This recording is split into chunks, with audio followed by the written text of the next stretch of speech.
और मैं तुझे बताऊंगा बिहारी कि मैं क्या चीज हूँ। और ये मैं नहीं कह रहा हूँ, ये उसका ये बदमाशों को बुलाते हैं बिहार और यूपी से, और क्या नाम है हत्या या हाफ हत्या कराने की कोशिश करते हैं। एक बरनी है, असलम बरनी है, जो जसोला में है। उसका अभी कुछ दिन पहले उसने वो भी इसमें शामिल है। किसमें ये केस मुकदमे में मुकदमे में हमारे ये इस प्लॉट पे जो बना रहे लोग उनके पास बरनी का फोन आता है, और वो बरनी अभी किसी को भगवती है कोई उसको डाला अपने कोर्ट के वकीलों के जरिए, वहां पे उसने कुछ ले दे के कंप्रोमाइज भी कर दिया। मैंने जिसको दिया उन लोगों ने मुझे नहीं बताया, कोई बात नहीं। अभी फिलहाल क्या होता है कि 27 अगस्त को बरनी का एक बेटा है कोई जिसान बरनी, उसने भी केस डाल रखा है। अब उन लोगों ने मुझे बताया कि वो कह रहा कि मेरा उनसे लेन देन है। कोई रागिब है वो भी कह रहा कि मेरा उनसे लेन देन है।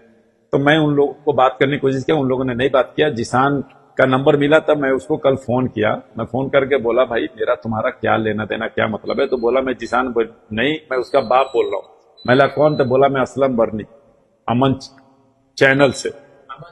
अमन चैनल। मतलब भाई आपने ये स्टे वाला ये काम अभी आपने डाला था कुछ दिन पहले था, आपने इस बात को खत्म भी आपने बोला हो गया कोई बात नहीं, और आपने किसी के जरिए मैसेज भी भेजवाया, और आप खुद सामने ना आके वकीलों के जरिए आप अपना काम करा। तब आपका बेटा डाला है इसमें, अब आपका क्या रोल है? कह रहा उसने लूज टॉकिंग की, इस बात पे उसने फौरन लूज टॉकिंग की। और मैं बिहार से हूँ, मुझे गर्व है कि मैं बिहारी हूँ, मैं बिहार से हूँ। उसने बोला वो बिहारी, और उसने ये स्टार्ट की तो मुझे भी गुस्सा आया। मैं बोला मैं तेरे से बिहार, और मैं बात नहीं कर रहा हूँ, मैं तेरे से ये पूछ रहा हूँ कि ये तेरा बेटा जो है, उस पर उसने और गुस्सा दिखाया। फिर हमने भी उससे अपना गुस्सा जाहिर किया और काफी गाली गलौज हुई हमने उसमें। मैं जनता को बताना चाहता हूँ देश की, और आप लोगों को बताना चाहता हूँ कि मुझे ना हिस्सेदारी चाहिए ना भागीदारी, मुझे जनता का हक चाहिए, और मुझे जनता देश के अंदर कारोबार चाहिए, मुझे देश के अंदर क्या नाम शिक्षा चाहिए, मुझे देश के अंदर रोजगार चाहिए, मुझे और कुछ नहीं चाहिए। मुझे पद का जरूरत नहीं। मैं 30 साल से जनता की सेवा रोड पे चल के कर रहा हूँ, आज भी करूंगा। आप मुझे पूरे वहाँ कोई भी ये बता दे मैंने किसी से 1 रुपए की डिमांड करी हो आज तक, या किसी से 1 रुपया मांगा हो। ये सब मुझ पर झूठे आरोप लगाए जा रहे हैं। कभी मेरे पर झूठी एजुकेशन लगाए थे, फिर शिकायत दी जाती है, फिर मुझे मैंने एक अपना ऑफिस बना रखा था सरसैयद रोड पे। उस प्लॉट को हालात अच्छे नहीं रहे तो मैंने उसको सेल कर दिया। मैं किसी भाइयों से सेल कर दिया, उन लोगों ने कुछ पेमेंट दे दिया, कुछ पेमेंट बचे थे। वो लोग को बना रहे थे लोग अपने रहने के लिए, वो भी नहीं कि बिल्डर हैं लोग या बिल्डिंग के नियत से बना रहे हैं। उस प्लॉट पे तकरीबन 9 आदमियों ने केस डाल दिया। 3 बार लोगों ने उसको तोड़वा भी दिया। ए ब्लॉक में ये 2 आदमियों ने डाल रखा है कि ये प्लॉट ही हमारा है। 7 आदमियों ने डाल रखा है कि जो है अनऑथराइज्ड कंस्ट्रक्शन हो रहा। किसी का एड्रेस जमुना पार्क का है, किसी का एड्रेस हापुड़ का है, किसी का एड्रेस XYZ कहीं का है। मतलब अब तक जितने लोगों ने डाला है, किसी का भी डाला हुआ एड्रेस पे रिहाइश नहीं है।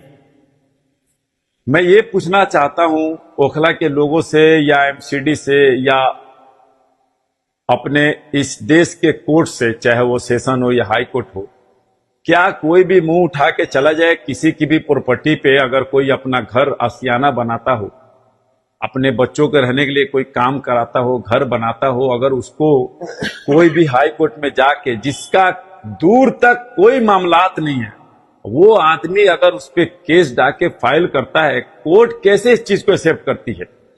अगर कोर्ट एक्सेप्ट करती है तो कम से कम ये तो देखे डालने वाले लोग कौन हैं, उनका उस प्रॉपर्टी से क्या लेना देना है, और जो लोग डाल रहे हैं वो क्या वहां पे हैं, क्या उनका उस प्लॉट से कोई मतलब है?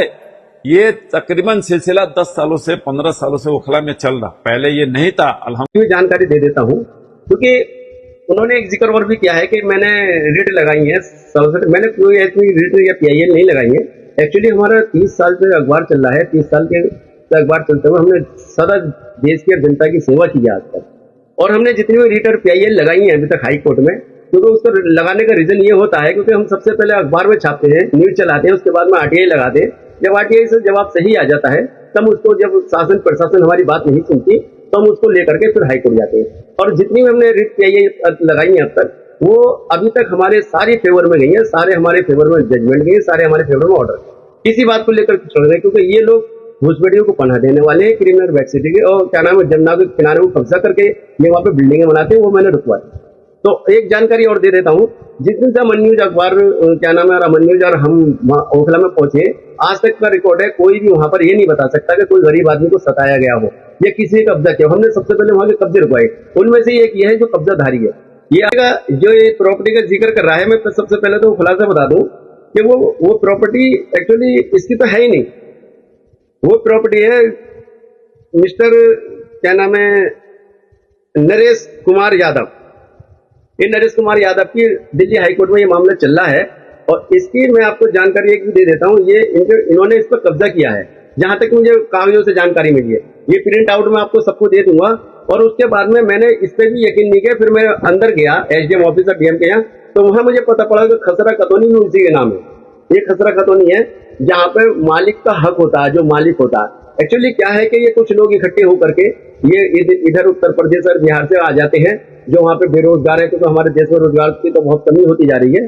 तो ये लोग आकर के गैंग बना करके गरीब और शरीफ आदमी को, जैसे इन्होंने नरेश को दबाया है, ऐसे लोगों को दबाते रहते हैं। ये मामला मेरे पास आया, मैंने उठाया, उठाने के बाद में फिर मैंने तो अभी अवैध निर्माण पे लगाया, और इसका मामला कब्जेदारी का और उसका तो चल रहा है, वो मालिकाना हक का, उससे हमें कोई लेना नहीं। अब देखिएगा, हमने इससे पहले भी जमुना के खिलाफ 80-35 रेट लगा रखी है, जो जमुना के किनारे जितने भी अवैध निर्माण है सारे हटाए जाएंगे। वो आज नहीं हटेंगे, कल हटेंगे। ये हटने जरूर है, चाहे उस पर थाना हो, कुछ या उस पर पुलिस चौकियां हो, या उस पर सरकारी ऑफिस हो, या प्राइवेट बिल्डिंग हो, वो सारी टूटनी है। वो डायरेक्ट फोन पर बोला कि मेरा तो ये काम है, या तो तुम एमसीडी बंद करवाओ, या तो कोर्ट बंद करवाओ, या तो ये काम बंद करवाओ। अभी मैं आप लोग को शेयर करूंगा उसका रिकॉर्डिंग। अभी सबसे बड़ा सबूत क्या है, इन सारी बातों के बीच मैं थाने में बात करके मैं थाने पहुंचा। थाने में मैंने एक एप्लीकेशन तैयार कराया, और एप्लीकेशन तैयार करके मैं रिसीविंग कराया। रिसीविंग करने के दौरान ही उसका फोन आता है मेरे पास, और व्हाट्सएप कॉल, और फोन पे वो मेरे को काफी ज्यादा बदतमीजी की, मतलब वो सारी हदें पार कर दी। अब मैं थाने में था, और थाने के अंदर स्टाफ के सामने मेरे कुछ दोस्त थे, उनके बीच में उसका फोन आता है। मैंने दूसरे नंबर से उसकी सारी बातें को फ्री हैंड करके रिकॉर्ड किया।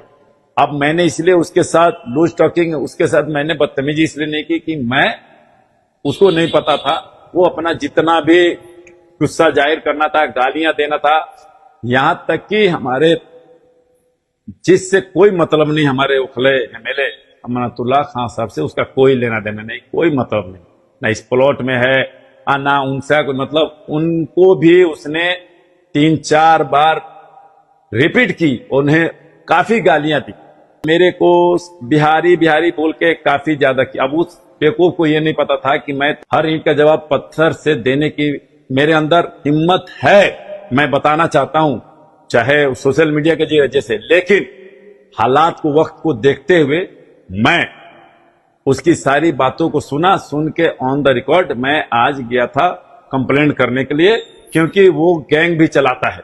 वो लोगों को आगे करके ओखला के लोगों से, ओखला विधानसभा में जितने कंस्ट्रक्शन के काम चलते हैं, उन लोगों को किसी को ब्लैकमेल करता है, उगाही करता है, और तो और नौजवान लड़कों को भटकाता है 10,000, 20,000, 50,000 देके, और अपना अमन चैनल के जरिए वो काफी ब्लैकमेलर है, यानी कि ब्लैकमेल करता है। अब उसने मेरे को बोला, या तो तू ओखला में रहेगा या तो मैं रहूंगा, और मैं तुझे बताऊंगा बिहारी कि मैं क्या चीज हूं। और ये मैं नहीं कह रहा हूं, ये तो फोन पर उसने एक बात ये भी कही थी कि जैसे हमने वहाँ पे कोई पता नहीं, मैं तो उसको जानता भी नहीं, पहचानता भी नहीं, किसी लड़के के इन्होंने टांगे टूटवा दी हैं, और उसकी एफआईआर भी दर्ज नहीं हो रही है। तो इनका कहीं ना कहीं ये है कि ये बदमाशों को बुलाते हैं बिहार और यूपी से, और क्या नाम है हत्या या हाफ हत्या कराने की कोशिश करते हैं, हाफ मर्डर। तो ये कहीं ना कहीं मेरे जान के दुश्मन भी लगे हुए हैं, और इन्होंने तो अब साइज जाहिर कर दिया, पुलिस प्रशासन इन पर एक्शन लेगी। और मैं तो इन लोगों से क्या नाम है बहुत डरा और सहमा लग रहा हूँ, और बहुत डरा हुआ हूँ। मैंने देखिएगा ये कंप्लेंट भी दे रखी है ये, और उसके बाद में स्क्रीन शॉट है, देखिएगा इसमें मैंने एसएचओ साहब से लेकर के डीसीपी साहब और डीसी साहब से लेकर के ये तीन नंबर है, उनने 3 बार मुझे कॉल करी, एक बार 4 बार उनने मिस कॉल आई, एक बार 2 बार मिस कॉल आई, एक बार 3 बार मिस कॉल। जब उसकी मिस कॉल लगातार तो मैंने फोन उठाया, उसका नंबर है 9891418445। तो 4845। तो उसके बाद में ये मैंने फोन उठाया तो उन्होंने छुट्टे ही कहा कि हम तेरा वही हल कर देंगे जो उसका हल किया, लेकिन ऐसे कहने से कुछ नहीं होता।